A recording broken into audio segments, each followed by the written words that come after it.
आपण आता आजपासून उत्तराखंड यांच्याकडून जी गीतेची परीक्षा घेतली जाणार आहे त्याच्यासाठी आपण आपल्या ग्रुपमधून खूप जणांनी फॉर्म भरलेले आहेत आणि अजून सर्वांना पुस्तकं मिळाले नाही. याच्यासाठी साधक संजीवनी मराठी टीका श्रीमद भगवद्गीता हे पुस्तक त्यांनी आपल्याला सांगितलं आहे की या पुस्तकाचं वाचन करून उत्तरं आपल्याला लिहायची आहेत. या पुस्तकाचे लेखक आहे स्वामी राम सुखदास. यांनी प्रत्येक शब्दानुसार गीतेचा अर्थ सांगितलेला आहे. आपण आता जसं ताई म्हणे की आपण गीता वाचतो पण अर्थ कळतो किंवा कळत नाही, तर या पुस्तकामध्ये एकेका शब्दाचा अगदी विस्तृत असा अर्थ दिलेला आहे. आणि ही जी परीक्षा आहे उत्तराखंड कडून घेतली जाणारी गीतेची, तर ही 18 अध्यायावर आहे. ही नोव्हेंबर मध्ये होणार आहे. 3-4 आठवडे आपल्याला वेळ मिळतो आणि डिसेंबर मध्ये याची उत्तरं लिहून पाठवायची आहे. याला 100 मार्क आहेत. प्रत्येक उत्तर पुस्तकात पाहून लिहायचं आहे. आता पुस्तकात पाहून लिहायचं आपल्याला सोपं वाटतं, पण 18 अध्यायामध्ये 700 श्लोकामध्ये ते विचारलेले जे श्लोक आहेत ते आपल्याला पटकन म्हणजे सापडायला पाहिजे. त्याच्यासाठी आपल्याला खूप खूप अभ्यास करायला पाहिजे. म्हणजे जितका वेळ आपण जेवण खावण स्वयंपाक फिरणे याला देतो प्रायोरिटी, तितकाच वेळ आपण या गीतेसाठी द्यायला पाहिजे. आपण म्हटलं की नाही आता अभ्यास नाही केला वेळेवर मी नोव्हेंबर पासून चालू करेल, तर आपल्याला काहीही येणार नाही.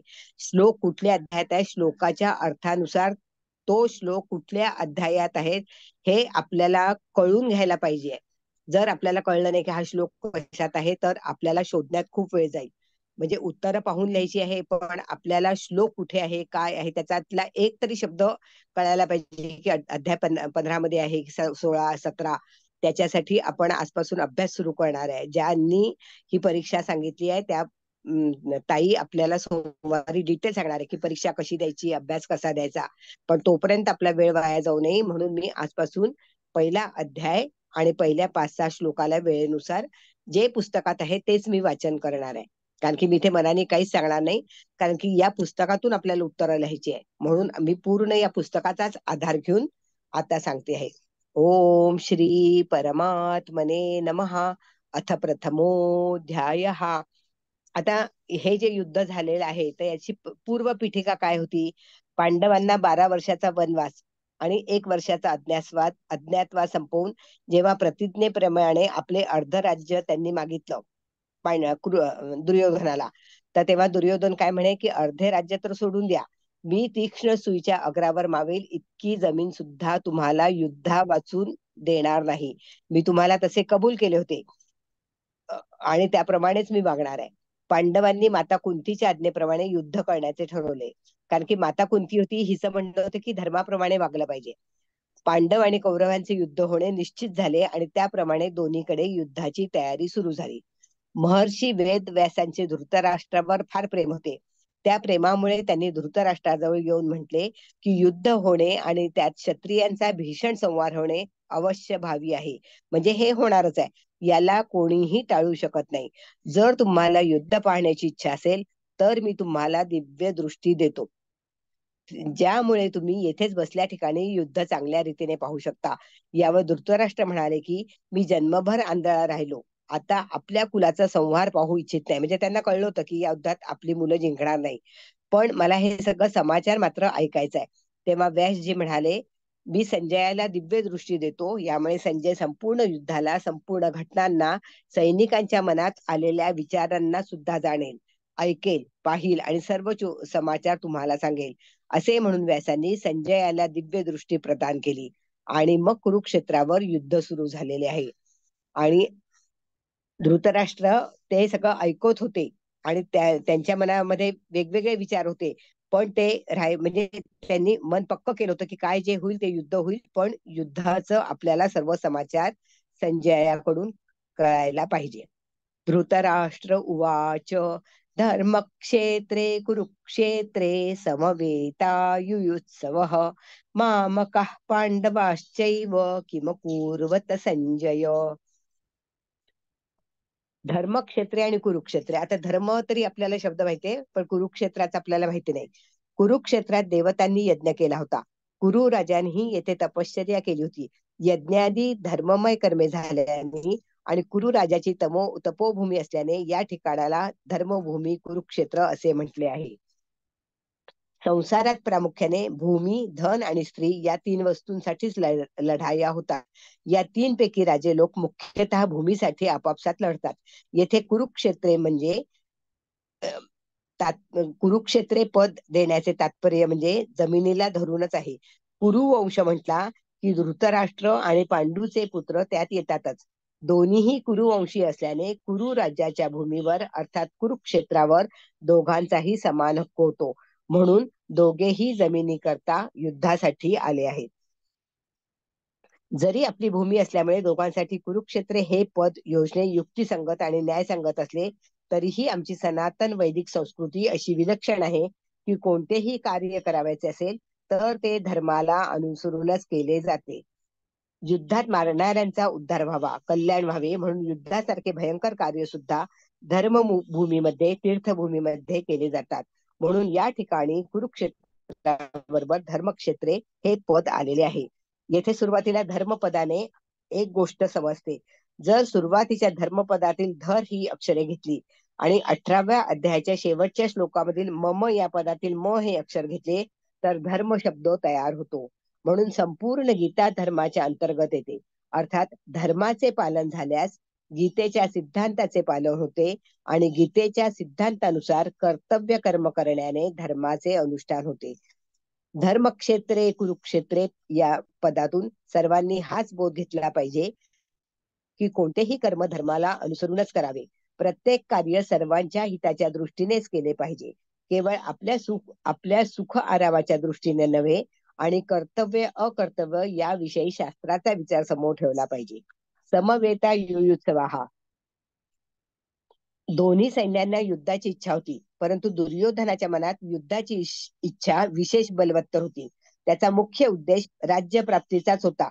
मग ती राज्यप्राप्ती धर्माने होवो अथवा अधर्माने हो, न्यायाने किंवा अन्यायाने, विहित पद्धतीने किंवा निषिद्ध पद्धतीने, कोणत्याही प्रकारे का होईना राज्य मिळाले पाहिजे असा त्याचा भाव होता.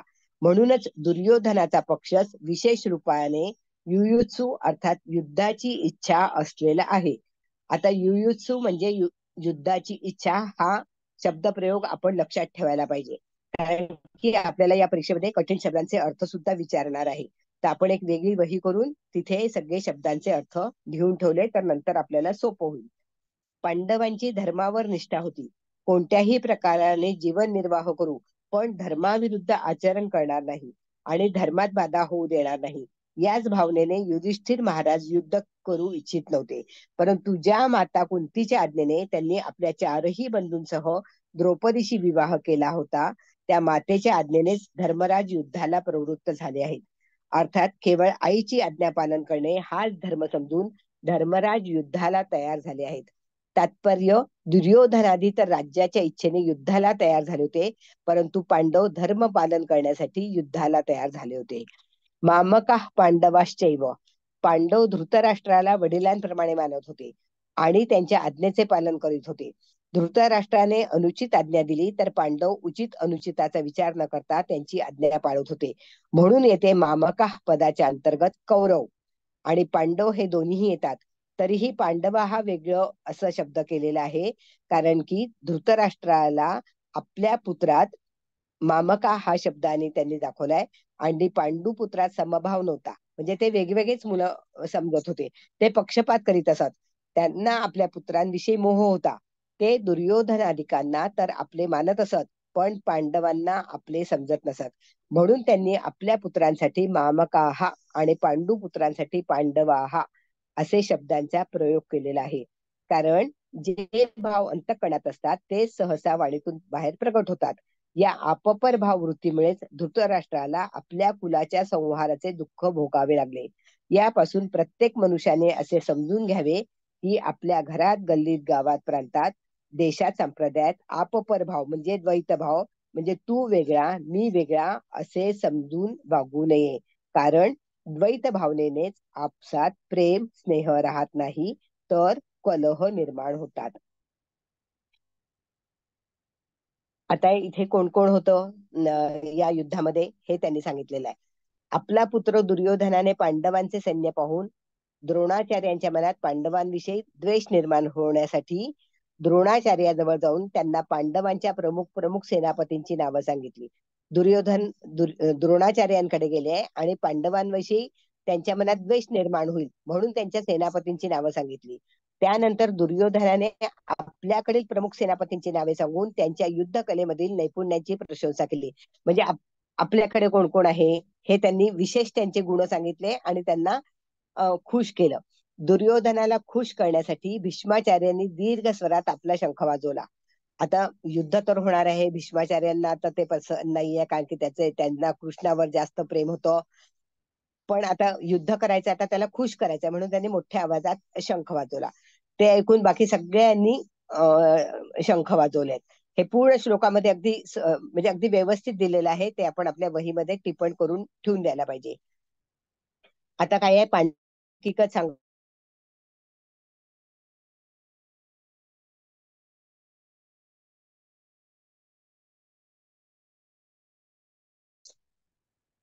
धृतराष्ट्राच्या प्रश्नाला उत्तर देण्यास संजय पुढील श्लोकापासून सुरुवात करतात. संजय उवाच दृष्ट्वा तु पांडवानीकं व्यूढन् दुर्योधनस्तदा आचार्यमुपसंगम्य राजा वचनमब्रवीत. आता याच्यामध्ये कठीण शब्द काय आहे? अब्रवीत. अब्रवीत म्हणजे म्हणाला. पांडवानिकम म्हणजे पांडव सेनेला. असे जे कठीण शब्द आहे ते सगळे शब्द आपण लक्षात ठेवायला हवे. पांडवांची व्यूह रचनात्मक उभी असलेली सेना पाहण्याचे तात्पर्य हे की पांडवांची सेना अत्यंत उत्तम रीतीने आणि ऐक्यभावाने उभी होती. अर्थात त्यांच्या सैन्यात दोन भाव नव्हते, मतभेद नव्हते. त्यांच्या पक्षात धर्म आणि श्रीकृष्ण भगवान होते. ज्यांच्या पक्षात धर्म आणि भगवान श्रीकृष्ण असतात त्यांचा दुसऱ्यांवर फार प्रभाव पडतो. म्हणूनच संख्येने कमी असूनही पांडवांच्या सैन्यात तेज होते म्हणजे प्रभाव होता आणि त्यांचा दुसऱ्यांवर फार मोठा प्रभाव पडत होता. म्हणून पांडव सेनेचा दुर्योधनावरही फार मोठा प्रभाव पडला की ज्यामुळे तो द्रोणाचार्यांजवळ जाऊन नीतियुक्त अशी गंभीर वचने बोलतो. धृतराष्ट्र म्हणतो, दुर्योधनाला राजा म्हणण्याचे तात्पर्य असे की धृतराष्ट्राचा सर्वात जास्त दुर्योधनाशी आपलेपणा होता म्हणजे मोह होता. म्हणजे तो मुलगाच होता पण तरीही त्याचा जास्त स्नेह त्याच्यावर होता. परंपरेच्या दृष्टीने सुद्धा दुर्योधनच युवराज होता. राज्यकारभार दुर्योधनच पाहत होता. धृतराष्ट्र तर नाममात्र राजे होते. युद्ध होण्यात सुद्धा मुख्य कारण दुर्योधनच होता. या सर्व कारणांनी दुर्योधनाला संजयाने राजा असे संबोधन दिले आहे. आचार्य मुपसंगम्य. द्रोणाचार्याजवळ जाण्यामागे प्रामुख्याने 3 कारणे असावीत.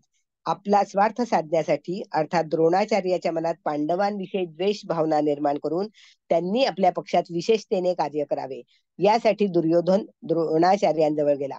व्यावहारिक दृष्ट्या गुरु या नात्याने त्यांना मानवंदना देण्यासाठी सुद्धा दुर्योधनाने द्रोणाचार्यांजवळ जाणे योग्य होते. युद्धामध्ये प्रमुख व्यक्तीचे योग्य ठिकाणी उभे राहणे अत्यंत आवश्यक असते. नाहीतर सैन्य व्यवस्था विस्कळीत होते. म्हणून दुर्योधनाचे स्वतः द्रोणाचार्यांजवळ जाणे योग्यच होते. या ठिकाणी एक शंका घेतली जाऊ शकते की दुर्योधनाने तर सेनापती भीष्माचार्यांजवळ जावयास पाहिजे होते, पण दुर्योधन गुरु द्रोणाचार्यांजवळ का गेला? याचे समाधान असे की द्रोणाचार्य आणि भीष्माचार्य हे दोघेही उभय पक्षपाती होते. अर्थात ते कौरव आणि पांडव या दोघांचाही पक्ष घेत होते. या दोघांपैकीही द्रोणाचार्यांना जास्त खुश करावायचे होते, कारण द्रोणाचार्यांशी दुर्योधनाचे गुरुच्या नात्याने तर प्रेम होते, परंतु कुटुंबाच्या नात्याने प्रेम नव्हते आणि अर्जुनावर द्रोणाचार्यांची विशेष कृपा होती. म्हणून त्यांना खुश करण्यासाठी दुर्योधनाचे त्यांच्याजवळ जाणेच योग्य होते. व्यवहारातही आपल्याला असे दिसून येते की ज्याच्याशी आपली विशेष प्रीती नाही त्याच्याकडून आपला स्वार्थ सिद्ध करण्यासाठी मनुष्य त्याला जास्त आदर देऊन खुश करतो. दुर्योधनाला असा विश्वास होता की भीष्माचार्य तर आपले पितामहच आहेत, त्यांच्याजवळ नाही गेलो तर काही वावगे होणार नाही, म्हणजे त्याने त्यांना गृहीत धरलं होतं.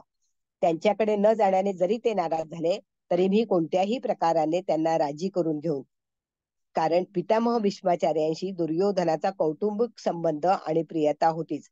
याच कारणामुळे भीष्माचार्यांनी दुर्योधनाला खुश करण्यासाठी दीर्घ स्वरात आपला शंख वाजविला.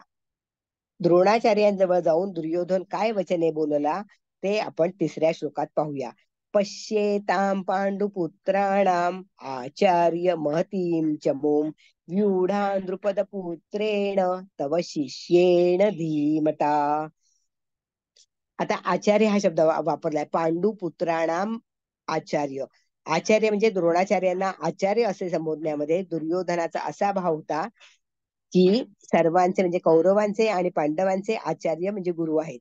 आम्हाला आपण शस्त्रविद्या शिकवली असल्याने आपण आम्हा सर्वांचे गुरु आहात, म्हणून आपल्या मनात कोणाचाही पक्ष अथवा आग्रह नसावा. म्हणजे हे सुद्धा कोण ठरवतो? दुर्योधन ठरवतो की तुम्ही तर गुरु आहेत, पण तुम्ही दोघांना समभाव द्या म्हणून. तव शिष्येण धीमता. दुर्योधन असे समजतो की आपण इतक्या सरळ स्वभावाचे आहोत की आपणाला मारण्यासाठीच उत्पन्न झालेल्या दृष्टद्युम्नालाही आपण शस्त्रास्त्र विद्या शिकवली आहे. आणि तो शिष्य दृष्टद्युम्न इतका बुद्धिवान आहे की त्याने आपणाला मारण्याकरताच आपणाकडून शस्त्रास्त्र विद्या शिकली आहे. द्रुपद पुत्रेण म्हणजे जरी दुर्योधन येथे द्रुपद पुत्राच्या ऐवजी दृष्टद्युम्नही म्हणू शकत होता, तरी पण द्रोणाचार्यांशी द्रुपदाचे जे वैर होते त्या वैर भावाचा बदला घेण्याची हीच उत्तम संधी आहे, अशी आठवण करून देण्यासाठी दुर्योधन येथे द्रुपद पुत्रेण असे शब्द वापरतो. जरी कौरवांच्या सैन्यापेक्षा पांडवांचे सैन्य संख्येने कमी होते, अर्थात कौरवांचे सैन्य 11 अक्षिणी आणि पांडवांचे सैन्य 7 अक्षिहिणी होते, तरी पण दुर्योधन पांडवांच्या सैन्याला प्रचंड सेना म्हणून दाखवतो. पांडवांच्या सैन्याला प्रचंड सेना म्हणण्याचे दोन भाव दिसून येतात. पांडवांचे सैन्य अशा रीतीने व्यूहाकार रचले गेले होते की ते कमी असूनही दुर्योधनास जास्त भासत होते. पांडवांच्या सैन्यातील सर्वच्या सर्व योद्धे एकाच मताचे होते. या एकीमुळे पांडवांची थोडी असलेली सेना सुद्धा बलाने उत्साहाने फार मोठी दिसत होती. अशी सेना दाखवून दुर्योधन द्रोणाचार्यांना असे सांगू इच्छितो की आपण या सैन्याला सामान्य किंवा छोटे समजू नका. आपण आपली विशेष शक्ती लावून सावधपणे युद्ध करा. पांडवांचा सेनापती आपला शिष्य द्रुपद पुत्रच तर आहे, म्हणून त्याच्यावर विजय मिळवणे आपल्यासाठी काय अवघड आहे, असा प्रश्न तो विचारतो. पांडव सेना युद्धासाठी तयार होऊन आपल्या समोर उभी आहे, तर मग आपण त्या सैन्यावर कोणत्या प्रकारे विजय मिळवू शकतो याविषयी आपण लवकर निर्णय घ्या, असे सुद्धा दुर्योधन त्यांना सांगतो. द्रोणाचार्यांना पांडवांची सेना पाहण्याविषयी प्रार्थना करून आता दुर्योधन त्यांना पांडव सेनेतील महारथींना दाखवत आहे. म्हणजे आपण सांगतो ना लग्नात ओळख करून देतो, हे कोण आहेत ते कोण आहेत, तसं आता दुर्योधन सगळ्यांची नावं घेतोय आणि नावं घेऊन सगळ्यांची ओळख करून देतोय. आणि हे जे आहेत हे सगळे महारथी आहेत असं तो द्रोणाचार्यांना सांगतोय. आता याच्यामध्ये अर्थ काही नाही, फक्त वेगवेगळी नावं घेतली आणि त्या नावांचे अर्थ आहेत.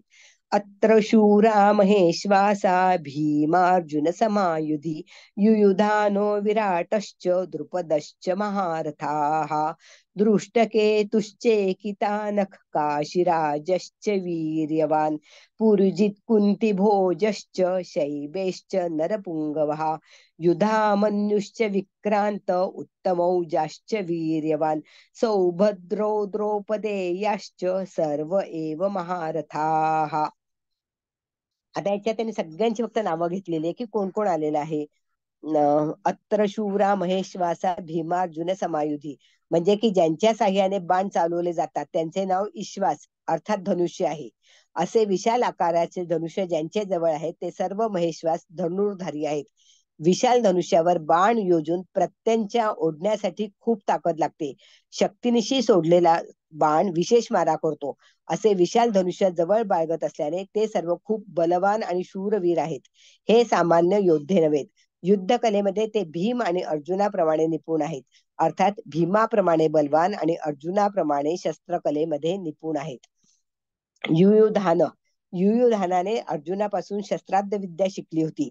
भगवान श्रीकृष्णांनी दुर्योधनाला आपले नारायणी सैन्य दिले, तरीही तो अर्जुनाशी कृतज्ञता व्यक्त करण्यासाठी अर्जुनाच्याच बाजूने राहिला, दुर्योधनाच्या पक्षात गेला नाही. द्रोणाचार्याच्या मनात अर्जुनाविषयी द्वेष भावना निर्माण करण्यासाठी दुर्योधन महारथांपैकी सर्वप्रथम अर्जुनाचा शिष्य युयुधानाचेच नाव घेतो. म्हणजे तात्पर्य असं आहे, हा अर्जुन तर पहा, ज्याने आपणापासून विद्या ग्रहण केली आणि जगामध्ये तुझ्यासारखा कोणीही धनुर्धारी होणार नाही असा प्रयत्न करीन, असं वरदान वरदानही आपण अर्जुनाला दिले आहे. अशा प्रकारे आपला तर शिष्य अर्जुन ह्याचेवर इतका स्नेह आहे, परंतु तो कृतज्ञ होऊन विरुद्ध बाजूने लढण्यास उभा आहे. पण अर्जुनाचा शिष्य सात्यकी मात्र आपल्या गुरुच्याच पक्षात उभा आहे, म्हणजे तो कौरवांकडे गेलाय असं सांगितलंय. विराटश्च, हा विराट राजा की ज्याच्याकडून आमच्या बाजूचे वीर सुशर्मा अपमानित झाले आहेत. आपणही त्यांच्या संमोहन अशस्त्रामुळे मोहित झाला होतात आणि आम्हालाही ज्यांच्या गायी सोडून पळून जावे लागले होते, तो आपल्या विरुद्ध पक्षाकडे उभा आहे. राजा विराटाशी द्रोणाचार्यांचा कोणताच द्वेष किंवा वैरभाव नव्हता. पण दुर्योधनाला असे वाटले की जर युयुधानानंतर मी द्रुपदाचे नाव घेईल तर द्रोणाचार्यांना असे वाटले की दुर्योधन मला पांडवांविरुद्ध युद्ध करण्यास उत्तेजित करत असून त्यांच्याविषयी माझ्या मनात वैरभाव निर्माण करीत आहे. म्हणून दुर्योधन धूर्तपणाने द्रुपदापूर्वी विराटाचे नाव घेत आहे, की ज्यामुळे आपली चलाखी द्रोणाचार्यांना ओळखू येऊ नये आणि त्यांनी विशेष मन लावून युद्ध करावे. राजा विराट, उत्तर, श्वेत आणि शंख यांनी या तिन्ही पुत्रांसहित महाभारतात मारले गेले होते. द्रुपदश्च महारथा, आपण द्रुपद राजाला आपल्या अगोदरच्या मैत्रीची आठवण करून दिली होती, परंतु त्याने मी एक राजा आहे आणि तुम्ही भिक्षुक आहात, तेव्हा तुमची आणि माझी मैत्री कशी होणार, असे बोलून त्यांनी भर सभेत आपला अपमान केला होता. तसेच मनात वैरभाव ठेवून आपणाला मारण्यासाठी त्याने पुत्र सुद्धा उत्पन्न केला. तोच महारथी द्रुपद राजा आपल्या विरुद्ध लढण्यासाठी विपक्षात उभा आहे. हाच राजा द्रुपद युद्धामध्ये द्रोणाचार्यांकडून मात्र मारला गेला. दृष्टकेतुक, हा दृष्टकेतू किती मूर्ख आहे की ज्याच्या पित्याला, म्हणजे त्याचे पिता कोण, शिशुपाल, श्रीकृष्णाने भर सभेत सुदर्शन चक्राने ठार मारले. म्हणजे श्रीकृष्णाने शिशुपालांना सुदर्शन चक्राने ठार मारले. तो श्रीकृष्णाच्याच पक्षाकडून लढण्यासाठी उभा आहे. हा दृष्टकेतू सुद्धा द्रोणाचार्यांनी त्याला मारलेला आहे. चेकितानक, ही सर्व यादव सेना तर आमच्या बाजूने लढण्यासाठी तयार आहे आणि हा यादव चेकितान पांडवांकडून लढण्यासाठी उभा आहे.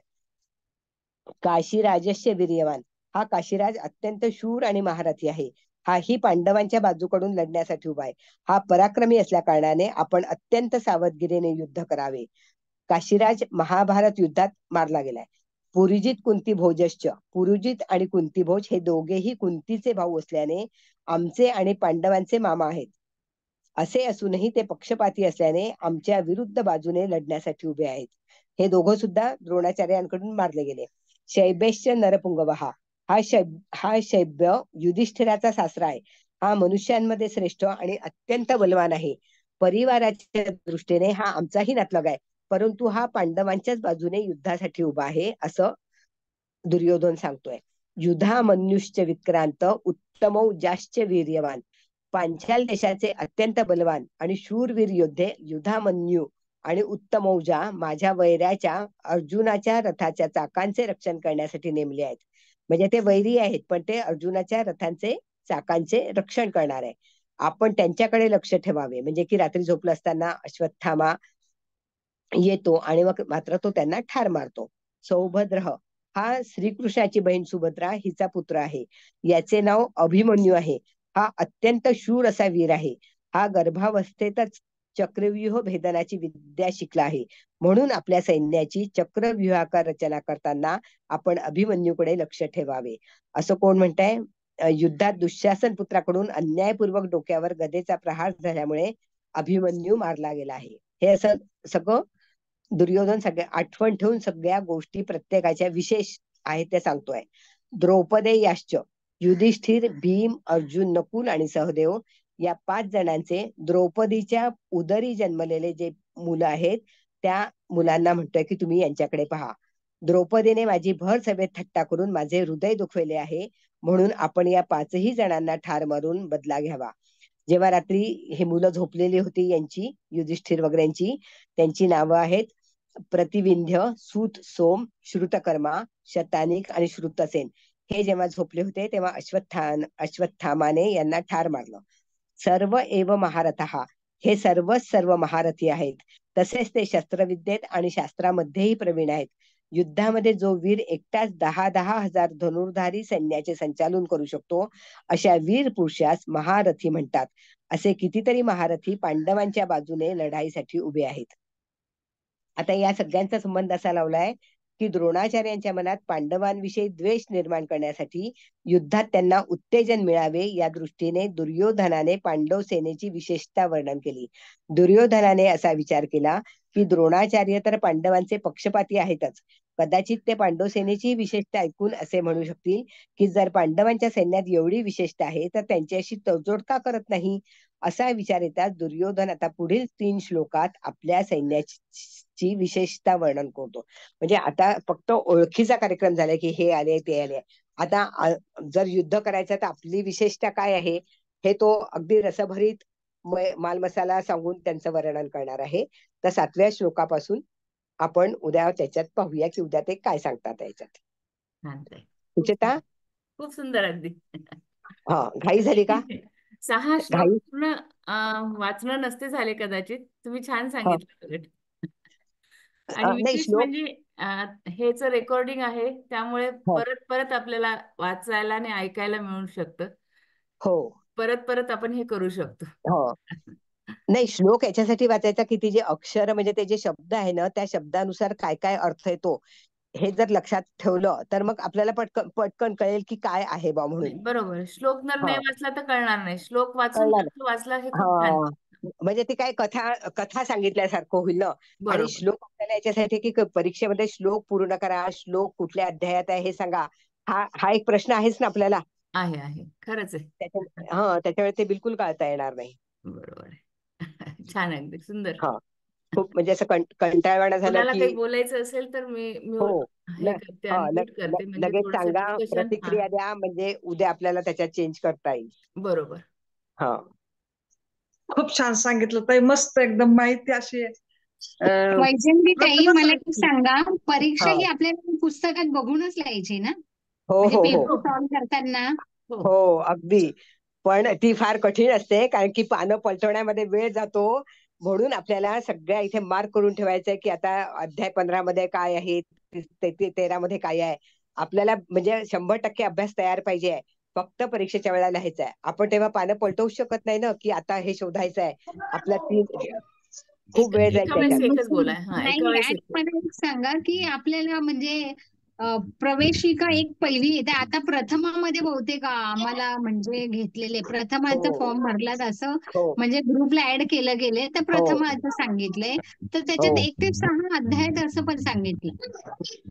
नाही पण ते नाही मी चाळीस मिनिटं मी वाचलं तर त्याच्यात पुस्तक आहे तू काय घेते नाही 18 अध्यायावरच आहे ते. कारण की मी मी नाही, पण कारण आता प्रश्नपत्रिका पण बघा ते पाठवले ना, ते 1 ते 6 अध्याय मधलेच आहेत. ठीक आहे ना, सोपं आहे. पण मी म्हटलं होतं विद्यार्थ्यांना, तसा मी फोन केला होता तर त्या म्हणे की मला 18 अध्याय 6 असेल तर हो, आपल्याला आनंदच आहे ना. आमच्या ग्रुपमध्ये जे ठाण्याच्या मग ताई आम्ही विद्याताई सोबत भेटतील त्यामध्ये तेव्हा 1 ते त्यांना 6 आपण अध्याय. सांगूया का? जर काय 6 अध्याय असेल काही तर विद्याताई भेटतील तेव्हा आपण विचारूया का? हे विद्याताई भेटतील तेव्हा होतं अगदी हा अगदी. प्रश्न विचारूया आपण त्यांना. सोमवारीच हा आपल्याला विद्यार्थी मिळणार आहेत आणि हा त्याच्यावरचं क्लॅरिफिकेशन पूर्ण तेव्हा ते देणार विचारूया. आहेत. हा चालेल, आपले प्रश्न जे जे असतील ते मांडून म्हणजे त्या दिवशी आपण क्लिअर करूया. हा हा विचारूया.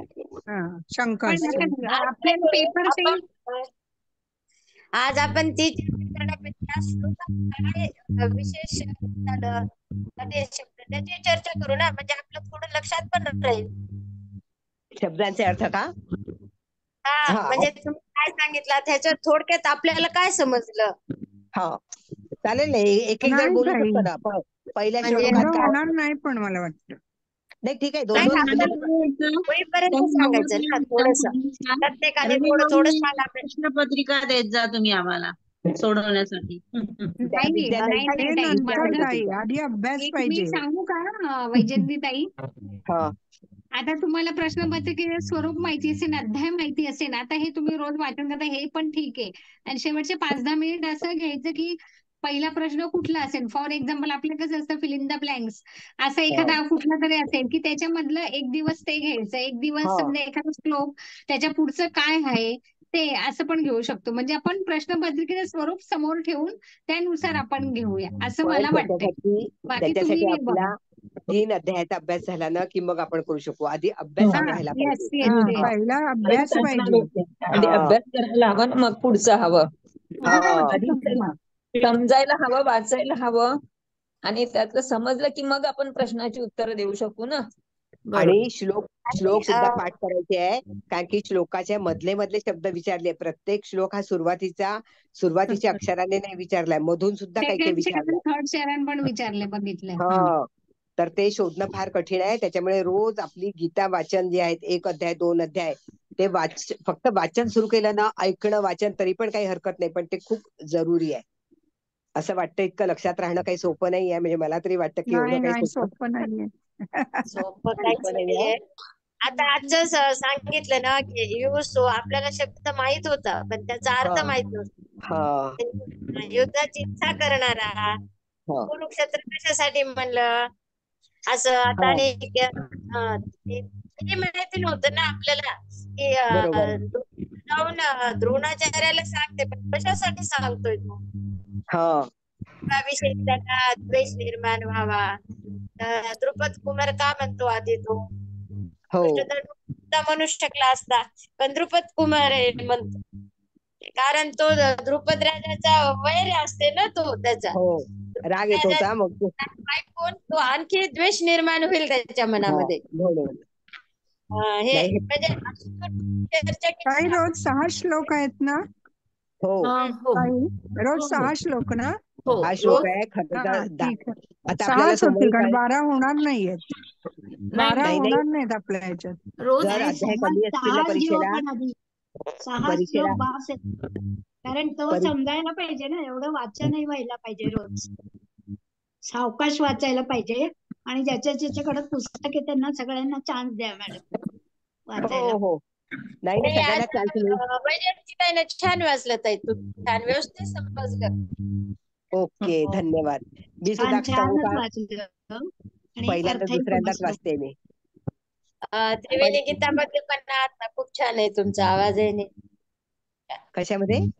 दुपारी त्याला ते आता आपण हे त्रिवेणी गीता हे शिकायलो ना, दुपारी उत्तम गुरुअष्टकम मध्ये का? क्लास आहे त्याच्यात तुम्ही पण आहात ना. 9 वाजून 10 मिनिटाचा क्लास आहे.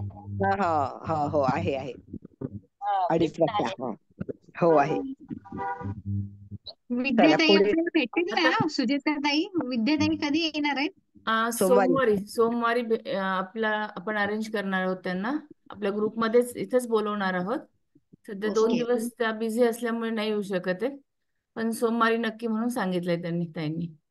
ओके. हा, थोडा वेळ आणि द्या, म्हणजे काय प्रश्न असतील आमचे प्रत्येकीचे अगदी तेवढे अगदी सॉल्व्ह होतील. अगदी पूर्ण वेळ देणार आहोत आपण. त्याच्यासाठी काही प्रश्नच नाही. एखादी अजून थोडासा वेळ जरी लागला तरी चालेल, हरकत नाही. आता आपण ही 40 मिनिटाची मीटिंग न करता मुद्दामून स्पेशल थोडीशी वाढवलेली आहे लिंक. 1 तास भरपूर आहे मॅडम. हा, 1 तास भरपूर आहे. अगदी अगदी म्हणजे बरोबर. व्यवस्थित आणि होतं. अजून एक गोष्ट आणि म्हणजे प्रत्येकाने आता आज पुस्तक पण आहे जसं का? हॅलो, आज जसं वैजयंती ताईंनी वाचलं ओके. तसंच रोज कोणी ना कोणीतरी वेगळ्यांनी वाचायचं आहे. हो, नक्कीच ओके, नक्कीच. बघूनच वाचायचं ना वाचायचं. जे पुस्तकात दिले ते. ओके बघून ओके, त्याच्या चालेल. नोट्स काढायचे, नुसतं नाही तर त्याच्या आणि नोट्स काय काढून. टिकमार्क करायचा. आपण मी काय अखंड वाचलं नाही, कारण की अखंड वाचलं तर 1 तास लागेल. तर वेळ त्याच्यासाठी लागेल. म्हणून बरोबर आहे. तर फक्त तुमचा कारण की श्लोक एवढं आणि लिहिणं त्याचा सुद्धा शक्य नाही. मार्मिक वाटतो. लिहिणंही शक्य नाही आहे. बरोबर. पेन्सिलने टिकमार्क करून ठेवायचं की हो. या गोष्टी म्हणजे हे अर्थ आपल्याला हवे आहेत बा समजायला. पुस्तक कुठलं आहे मग दीदी ते? हे साधक संजीवनी. साधक संजीवनी. श्रीमद भगवद्गीता साधक संजीवनी मराठी टीका. गीता मराठी पुस्तक. अर्थ पण आहे का त्याच्यामध्ये? हो आणि हो, मराठी मराठीतूनच आहे ते. रामसुखदास. हो, सगळ्यांनी पुस्तक घ्या. Amazon वर आहे. स्वामी गीता राम प्रेसचं दुकान सुखदास. असेल, गीता प्रेसचं दुकान असेल तिथे पुस्तक मिळतं. मोठं आहे हो आणि पुस्तक लवकर घ्या हो, सर्वांनी, आवश्यकच आहे. मला वाटते आपल्याकडून काहीतरी 100-125 बायकांनी फॉर्म भरलेले आहेत आपण. हो, 100. हो, त्याच्यामुळे एवढ्या बायकांचा अभ्यास सगळ्यांचा आपल्याला चांगला करायचा आहे, कारण की आपल्याला चांगला पेपर लिहिला तर बक्षीस आहे. म्हणून फुकट आहे म्हणून फुकट आपण पैसे भरले नाही म्हणून टाइमपास म्हणून परीक्षा द्यायची नाही. श्रीकृष्णाची आपल्यावर कृपा आहे म्हणून आपल्याला ही संधी मिळालेली आहे आणि या संधीचं सोनं करण्यासाठी आपण ही परीक्षा देणार आहे. बरोबर आहे. खरं सांगायचं झालं तर तळमळीचे कार्यकर्ते आहेत आपल्याकडे. वैजयंतीताई अगदी मनाने अगदी तळमळीने हे करून प्रत्येकाकडून करून घेत आहेत. तर निदान आपण तेवढं तरी केलं पाहिजे असं बरोबर आहे, बरोबर बोलले. आणि याला टाइमपास हा शब्द मुळीच कोणालाही म्हणू द्यायचा नाही की टाइमपास म्हणून तुम्ही करता. हा टाइमपास नाहीच आहे, ही कृष्ण सेवाच आहे. आणि ही आपण मनुष्य जन्माला आलो त्याचं सार्थक आहे. हो, त्याला टाइमपास म्हणायचा. जितकं मुलांचं शिक्षण, लग्न कार्य, बाळंतपणात जितकं तळमळीने केलं तितकीच ही परीक्षा जाता जाता म्हातारपणी आपण अतिशय चांगली करायची आहे की आपलं संचित साधनं नंतरचा जन्म चांगल्या याच्यात मिळेल. नक्कीच. ताई बरोबर आहे तुमचं म्हणणं, कारण सगळं करून आपण हे पण आता आपल्या शेवटच्या म्हणजे आपल्या त्या उतारवयात आपण हा पण अभ्यास करूया तेवढ्याच तळमळीने, जरी सगळी कार्य जशी पार पडली तशी. हे जे वाचन केलं ना, ही मुलं लोकलमध्ये मुली अभ्यास करताना केव्हाही ऐकू शकतात. काय आहे, आपणच आपल्या गीतेचा प्रचार नाही करत आहे, बाकी सगळीकडे होतो आहे. तर आपल्या प्रचारासाठी आता मुलींनी ऐकलं. आपल्या क्लास मधले गीता तर बऱ्याच म्हणजे सर्व शिकलेलंच आहे. गीता परिवार जॉईन सर्वांचे झालेच आहेत. त्याच्यामुळे काहीच नाही. आता फक्त आपण ते श्लोक शिकलो, आता यापुढे अर्थ बघायचा आहे. अर्थ आपण आता काय कर, मला वाटते 3:40 नंतर हे आपलं चालू झालेलं आहे. त्याच्यानंतर मला असं वाटतं त्याचं वेगळं रेकॉर्डिंग करावं की येता जाता ते ऐकता येईल असं. म्हणजे ते रेकॉर्डिंगच फक्त गीतेचं ऐकायचं असं करता येतं का सुचेता काही? मराठी काम वाढेल थोडस. पण आता आपला 18वा अध्याय संपतच आलाय ना ताई. ऑडिओ असतील ना याचे. आपण काय करूयात आता, 18वा अध्याय संपत आलाय, 2-4 दिवस फक्त लागणार आहेत आपल्याला. हा ओके. मग मी सांगू का, ते झाल्यावर आपण गीतेकडेच जास्त लक्ष देऊया. हा चालतंय. असं श्लोक हेच वाचू आपण. हो. आपण मीनाताईंचं ऐकूयात आता. हो, काय कीर्तन गवळण भजन गवळण काही पण घ्या.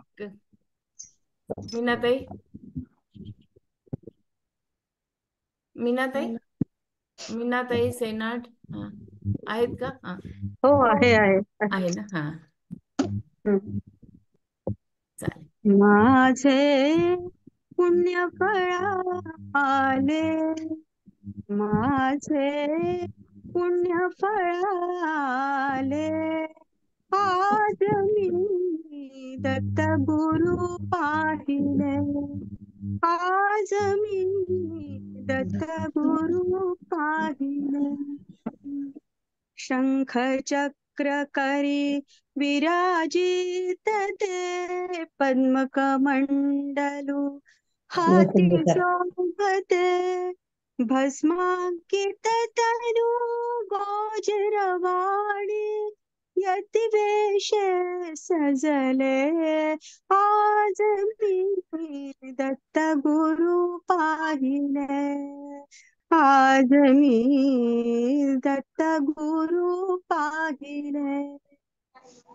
गळा माळती हाती झोळी, मुख कमलांची दिव्य झळाळी, स्वर्ग सुखाची भेट लागली, पाहुन मन झाले, आज मी दत्त गुरु पाहिले.